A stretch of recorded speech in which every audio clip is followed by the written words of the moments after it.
Hola a todos. En el vídeo de hoy vamos a ver la segunda parte del franquismo. Recordad, este periodo, la dictadura de Franco, dura desde el 1 de abril de 1939, en el que acaba la guerra, hasta el 20 de noviembre de 1975, cuando muere ya muy mayor. En el anterior vídeo, perdón, vimos desde el 39 al 59, así que ahora vamos a empezar del 59 al 75, ¿vale? A este periodo, este segundo franquismo, se le conoce también como franquismo desarrollista. Ya veréis por qué. Porque hay un crecimiento económico espectacular que va a ser llamado con el nombre de Milagro Español, que va a provocar una transformación social y económica de España, pero en la que no va a haber cambios políticos significativos. O sea, va a seguir siendo una dictadura. Bien, vamos a dividir esta etapa en dos periodos, ¿vale? Del 59 al 69, donde va a haber un intento aperturista del régimen que no va, que va a fracasar, ¿eh? Y que va a acabar con Carrero Blanco, con muchísimo más poder del que tenía antes, y una segunda etapa del 69 al 75, que ya son los últimos años del franquismo, lo que se conoce como tardofranquismo. En esta etapa hablaremos del asesinato de Carrero Blanco y de la muerte de Franco. Bien, pues empezamos ya con la primera de estas etapas. Vamos a hablar del 59 al 69. Recordad que en el anterior vídeo habíamos ya mencionado que entran en el gobierno los ministros del Opus Dei. A estos le vamos a llamar, o le van a llamar, tecnócratas. Esto es, los que gobiernan con la técnica. Ya no se trata de gobernar con la ideología.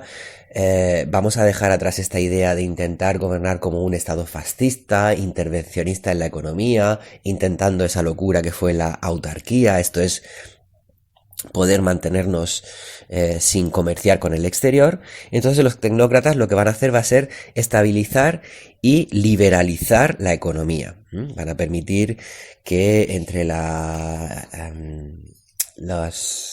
inversiones exteriores, etcétera, van a estabilizar los precios, van a mantener la peseta, la moneda de aquel entonces, fuerte, van a sanear la balanza de pagos, esto es equilibrar lo que deben y lo que gastan. Aumentan los ingresos por el turismo, porque hay cierto aperturismo, ya lo sabéis, los suecos, los ingleses, etcétera, empiezan a ver España como un turismo, pues eso, de sol y playa, muy, muy asequible desde el punto de vista económico, a pesar de que políticamente sea una dictadura. Además, España se sube al carro de ese hipercrecimiento que está habiendo en Europa después de la Segunda Guerra Mundial. Europa se ha quedado destrozada y se ha recompuesto, se ha recuperado muy muy pronto, y eso es ya lo he dicho, un hipercrecimiento. ¿eh? Además, han bajado los precios de las materias primas y los productos energéticos, especialmente el petróleo, están muy baratos, lo que permite que la economía, a su vez, se retroalimente. Bien, hay muy poco paro. Además, hay muy poco paro, aunque han entrado las mujeres también a trabajar, y la población del campo se ha empezado a ir a las ciudades, y hay muchísima mano de obra disponible, pero todo el mundo tiene trabajo, no todo el mundo.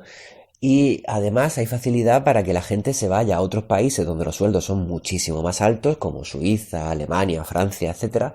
Así que mandamos la friolera de 2 millones de emigrantes a estos países. Este es el motivo de que muchos de vosotros tengáis tíos que viven en Suiza o en Alemania o algo así. Bien.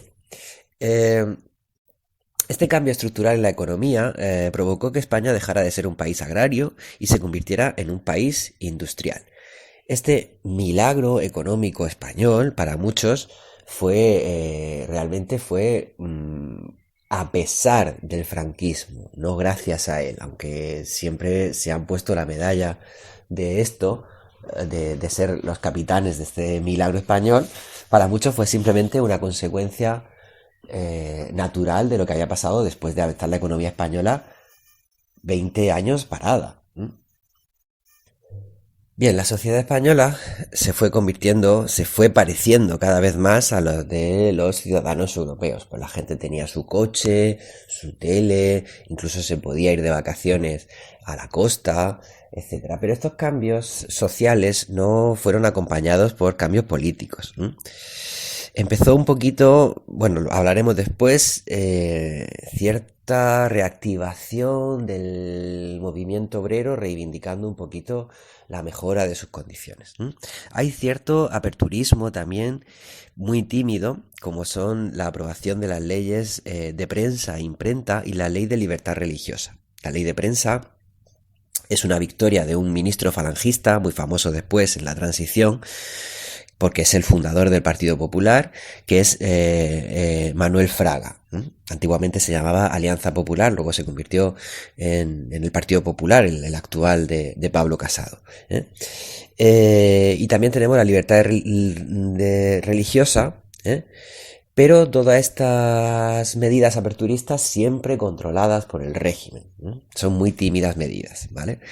Bien, hemos dicho que Carrero Blanco está ganando muchísimo poder, se ha convertido en vicepresidente del gobierno y a efectos prácticos es realmente el que maneja el timón político de España, tanto que es capaz de persuadir a Franco para que apruebe de una vez lo que él llama la Operación Príncipe, esto es, que Franco designe por fin como sucesor a Juan Carlos I. Ya sabéis que Juan Carlos I está en España desde que tenía 10 años, ya ha sido educado y tutelado por Franco y ha llegado el momento ya de convertirlo en sucesor.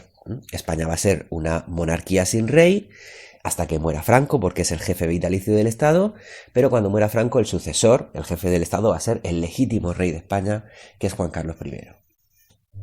Vale, los cambios sociales y económicos provocan que se reactiven las protestas obreras, tímidas por supuesto, porque es jugarse la vida, si protestas, si haces una manifestación o una huelga, pero empiezan a surgir ciertos movimientos. Pero es que también se va a reactivar un poquito eso que ha estado dormido en el exilio, que es la oposición antifranquista. La oposición política, incluso el gobierno de la República, se va a reactivar, el gobierno de la República en el exilio. Con respecto a la conflictividad obrera, la huelga de Asturias de 1962, la huelga de la minería de Asturias, reivindicando mejoras en sus condiciones, que son, como podéis imaginar, terroríficas, provoca que nazcan comisiones obreras para luchar directamente en cada empresa por sus reivindicaciones. Este es el origen, a los que conocéis un poquito la actividad sindical de este país, del sindicato más potente de la actualidad, que se llama así, literalmente, CCOO, o sea, Comisiones Obreras. Bien, ¿qué más frentes tiene abierto como oposición tímida al principio la dictadura de Franco? Es la universidad. La universidad, siempre los jóvenes vais a ser los que vais a tener el poder de cambiar la realidad. Nosotros los viejos ya estamos cansados, pero los jóvenes sois los que tenéis en vuestra mano la capacidad de cambiar el mundo. En este caso, los universitarios, desde el punto de vista sociológico, son chicos y chicas que no han vivido la guerra y que tienen cierta necesidad de cambio. Escuchan la música de los Beatles y ven en las películas cómo viven otros jóvenes en libertad y en democracia, etcétera, y van a empezar a luchar desde ahí, desde la universidad. Un frente también crítico con la dictadura, no desde el punto de vista frontal, pero sí de manera oculta, es la propia Iglesia Católica. Recordad que la Iglesia Católica se ha reinventado con el Concilio Vaticano II en los años 60, que tiene un rumbo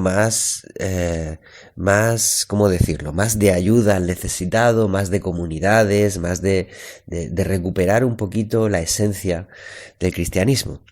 Así que en España numerosos católicos progresistas, entre ellos sacerdotes, van a participar activamente en las protestas de los obreros y en las protestas de los estudiantes. Además, incluso van a dejar que las iglesias, los edificios, se conviertan en centro de reunión de sindicatos y de organizaciones estudiantiles, porque tienen inmunidad. Gracias al concordato de 1953, de la década anterior, la iglesia tenía inmunidad. en el Estado. Esto va a provocar que cientos de sacerdotes y frailes sean encarcelados, que es una locura. La cárcel que van a usar es la cárcel de Zamora, y van a estar cientos de ellos encarcelados ahí por organizarse contra el régimen franquista. Bien, hay también reivindicación nacionalista, ¿vale? En el País Vasco y en Cataluña ha sido bastante fuerte la represión durante la guerra y después de la guerra. Y se va a fundar en Cataluña, empezamos hablando de ella, la primera organización cultural catalanista. Os suena porque su líder actualmente está en la cárcel por el procés, es Òmnium Cultural. Y además se celebra por primera vez, de manera ilegal, van a ser perseguidos y encarcelados los que la celebren, pero lo van a hacer, la Diada, el Día Nacional de Cataluña, que como sabéis es el 11 de septiembre. Bien.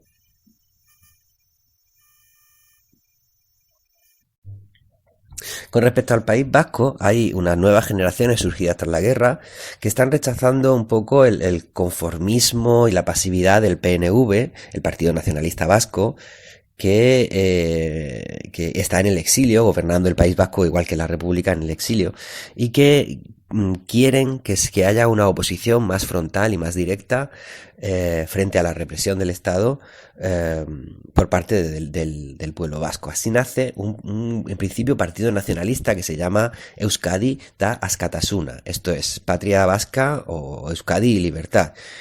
Las siglas, evidentemente, hacen que te recorra un escalofrío por la espalda. Es el que luego se va a convertir en el grupo terrorista ETA, Euskadi da Askatasuna. ETA, su primer asesinato es en 1968 y mata a un policía al que sospechan que es un torturador. En las cárceles franquistas se tortura a los detenidos, especialmente a los detenidos políticos, y estos de ETA asesinan a un policía. Desde ese momento ETA se va a convertir en el principal problema político, el más visible del gobierno franquista, que va a responder endureciendo la represión en el País Vasco. Bien, con respecto a la oposición política, los partidos políticos y las organizaciones obreras que ya están fundadas se van a ir reconstruyendo poco a poco de manera clandestina en el interior, y el más activo de ellos va a ser el Partido Comunista, el PCE, Partido Comunista de España. Viendo que esto está ocurriendo, el franquismo crea un nuevo tribunal que va a ser especialmente duro y represor. Se llama TOP, el Tribunal de Orden Pública. Va a hacer miles de juicios con acusaciones como propaganda ilegal, asociación ilícita, reunión ilegal, manifestación ilegal, o por ejemplo, insultar a Franco, hacer un chiste de Franco en un vestuario de un gimnasio. Si alguien se chiva, te pueden meter a la cárcel y bastantes años además. Es especialmente dramática la persecución de la ley de vagos y maleantes, que incluye a los homosexuales. Si a ti te pillan en un bar donde frecuentan los homosexuales y te pillan, yo que sé, cogiendo de la mano a tu pareja o a alguien que has conocido esa noche dándole un beso, prepárate porque el TOP, el Tribunal de Orden Público, te puede encerrar en la cárcel acusado de inmoralidad. Bien, la oposición en el exilio, hemos visto la oposición interior, se va a ver refrendada porque el prototipo de lo que luego va a ser la Unión Europea, los que sabéis esto, lo habéis estudiado en geografía y en historia, que antes la Unión Europea se llamaba Comunidad Económica Europea. Bien, se van a reunir en 1962 también y van a declarar los de la CEE, la Comunidad Económica Europea, que España no puede entrar, que España no es una democracia, que España es una dictadura y que no puede entrar. Como la reunión se celebra en Múnich, Franco va a llamar a sus enemigos, estos que él piensa que están detrás de todo lo que le pasa malo a España, les va a llamar con este nombre tan épico del Contubernio de Múnich.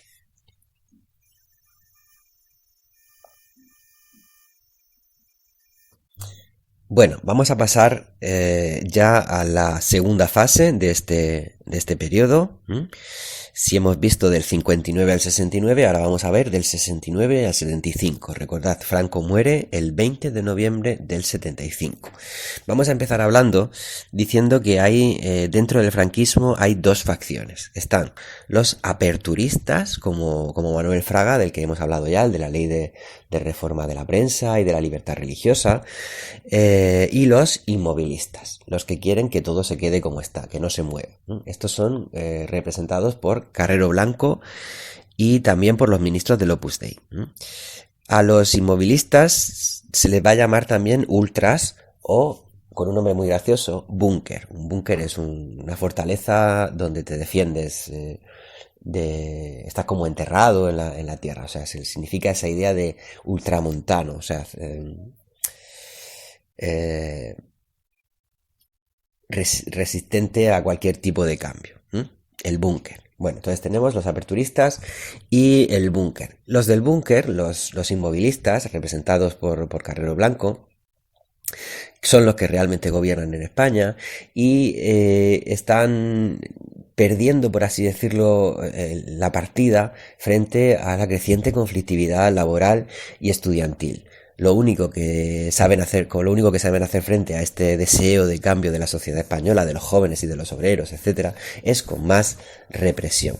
En este caso, simbolizada por el famoso proceso o juicio de Burgos.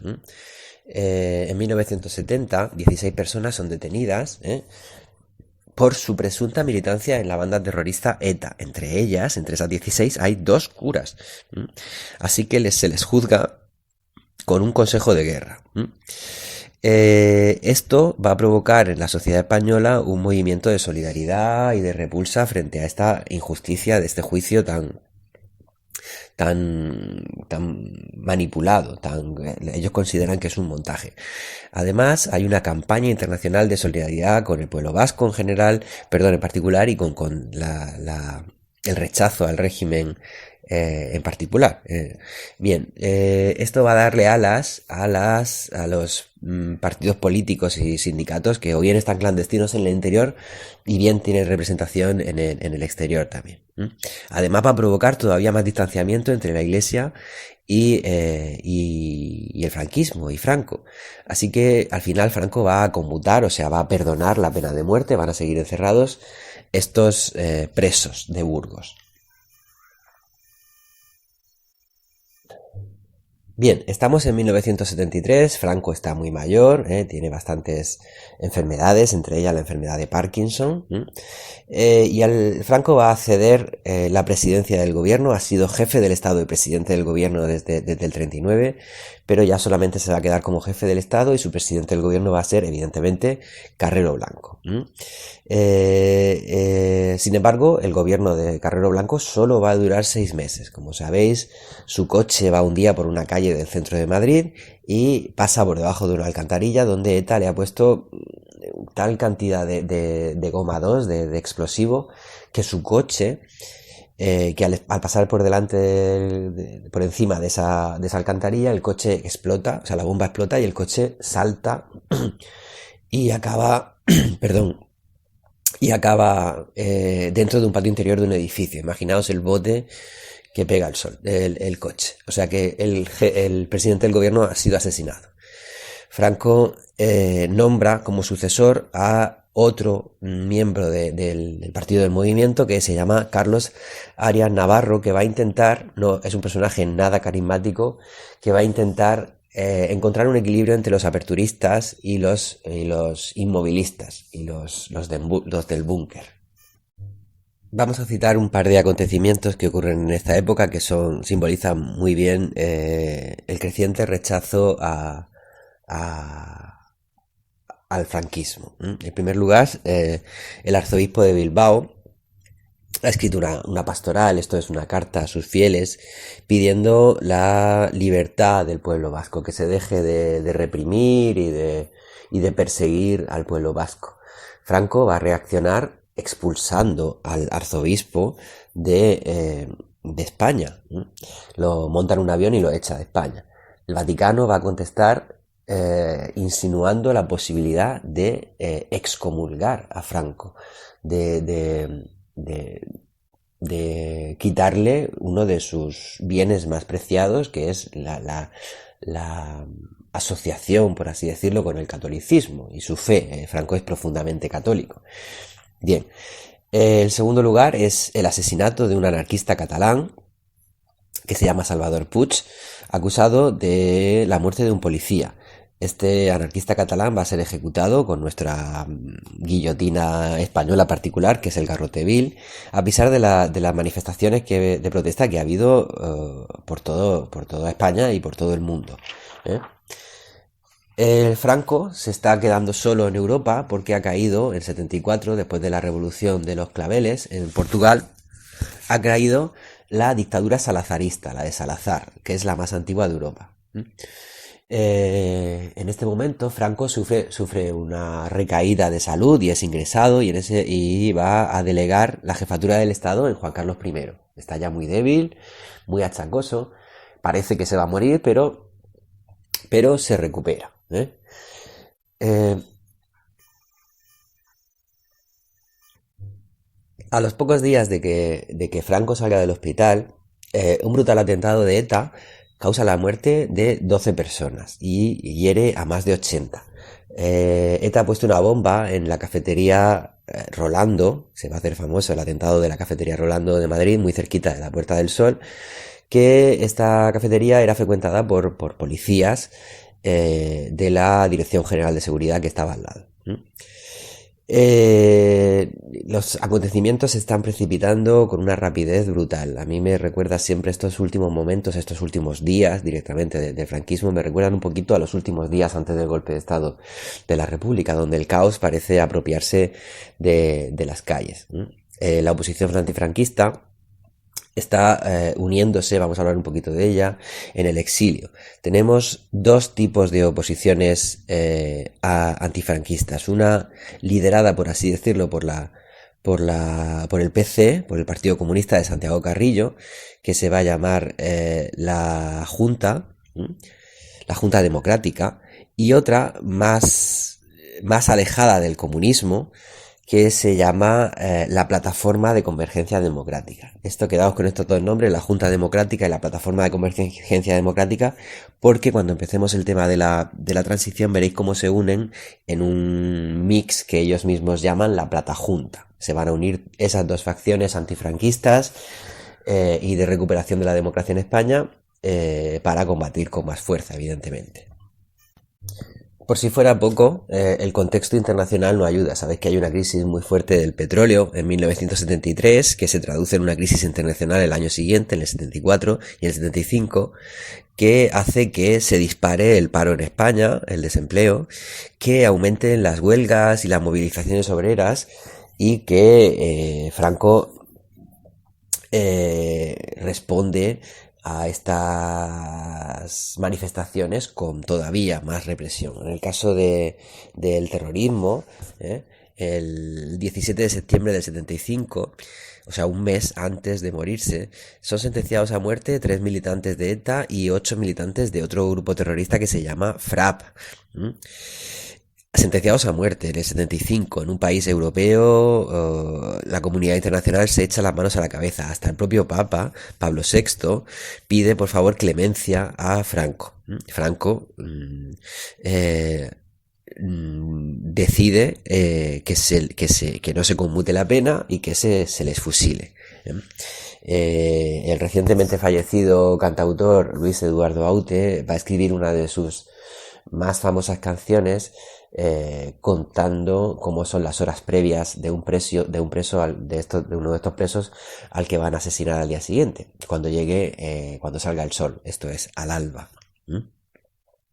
Bien, en respuesta, la comunidad internacional cierra filas frente al franquismo y los embajadores, exactamente igual que había pasado al principio del franquismo, se van de España para protestar por este hecho. Hay manifestaciones en las principales ciudades del mundo, gente en Nueva York, en Londres, en París, pidiendo que esta dictadura acabe de una vez. Franco organiza el 1 de octubre del 75 una manifestación de apoyo a su persona, y es la última vez que aparece en público, el último discurso que da, casi con un hilillo de voz que no se le oye, muy tembloroso, muy afectado por la enfermedad. Vuelve a decir que los problemas que acechan a España están orquestados por una especie de contubernio, el contubernio de Múnich, por los masones, por los izquierdistas, los comunistas, etcétera. 12 días después de este mitin en la Plaza de Oriente, Franco es ingresado y ya no va a salir del hospital. Va a estar los últimos días muerto prácticamente desde el punto de vista médico, pero lo van a mantener vivo en una agonía bastante absurda, porque lo que está haciendo el régimen es intentar alargar la muerte del jefe del Estado para pensar con claridad qué se va a hacer después. Carlos Arias Navarro, que es el presidente del gobierno, lanza este mensaje por televisión anunciando que Franco ha muerto. La capilla del dictador se pone en el Palacio de Oriente, donde han vivido los reyes españoles desde siempre, y durante varios días las colas para velar su cadáver son interminables. Hay quien dice también que ese día, esto es un chiste que se hacía en ese momento, que ese día se agotaron las botellas de champán en los supermercados españoles. Bueno, un saludo para todos, hemos terminado el recorrido histórico por el franquismo. El próximo vídeo será un resumen de nuestro tema que tenemos que estudiar para el BAU. Un saludo.